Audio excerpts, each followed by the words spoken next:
സങ്കീർത്തനം 55. സ്നേഹിതനാൽ വഞ്ചിക്കപ്പെട്ടവൻ. ദൈവമേ, എൻ്റെ പ്രാർത്ഥന കേൾക്കണമേ. എൻ്റെ യാചനകൾ നിരസിക്കരുതേ. എൻ്റെ പ്രാർത്ഥന കേട്ട് എനിക്ക് ഉത്തരമരുളണമേ. കഷ്ടതകൾ എന്നെ അടിപ്പെടുത്തിയിരിക്കുന്നു. ശത്രുവിൻ്റെ അട്ടഹാസത്താലും ദുഷ്ടരുടെ പീഡനത്താലും ഞാൻ പരിഭ്രാന്തനായിരിക്കുന്നു. അവർ എന്നോട് ദ്രോഹം ചെയ്യുന്നു. കോപത്തോടെ എനിക്കെതിരെ ശത്രുത പുലർത്തുന്നു.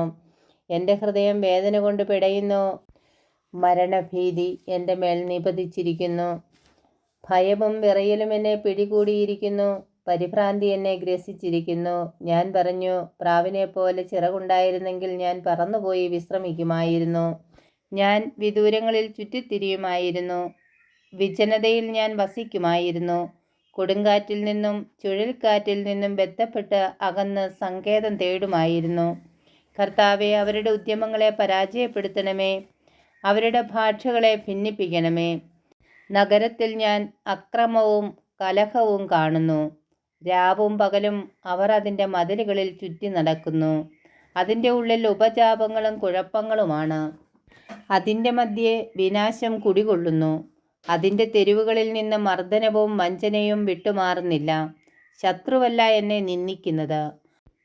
ആയിരുന്നെങ്കിൽ ഞാൻ സഹിക്കുമായിരുന്നു. എതിരാളിയല്ല എന്നോട് ധിക്കാരപൂർവ്വം പെരുമാറുന്നത്. ആയിരുന്നെങ്കിൽ ഞാൻ അവനിൽ നിന്ന് മറഞ്ഞിരിക്കുമായിരുന്നു.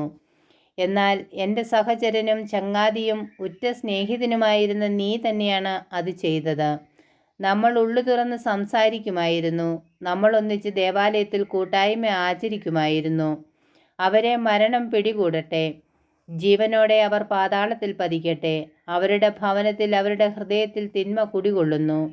ഞാൻ ദൈവത്തെ വിളിച്ചപേക്ഷിക്കുന്നു. കർത്താവ് എന്നെ രക്ഷിക്കും. സന്ധ്യയിലും പ്രഭാതത്തിലും മധ്യാഹ്നത്തിലും ഞാൻ ആവലാതിപ്പെട്ട് കരയും.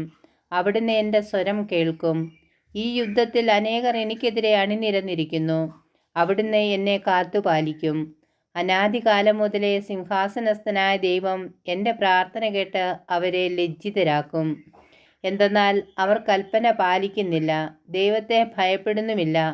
എൻ്റെ കൂട്ടുകാരൻ തൻ്റെ സുഹൃത്തുക്കൾക്കെതിരായി കൈനീട്ടി. അവൻ തൻ്റെ ഉടമ്പടി ലംഘിച്ചു.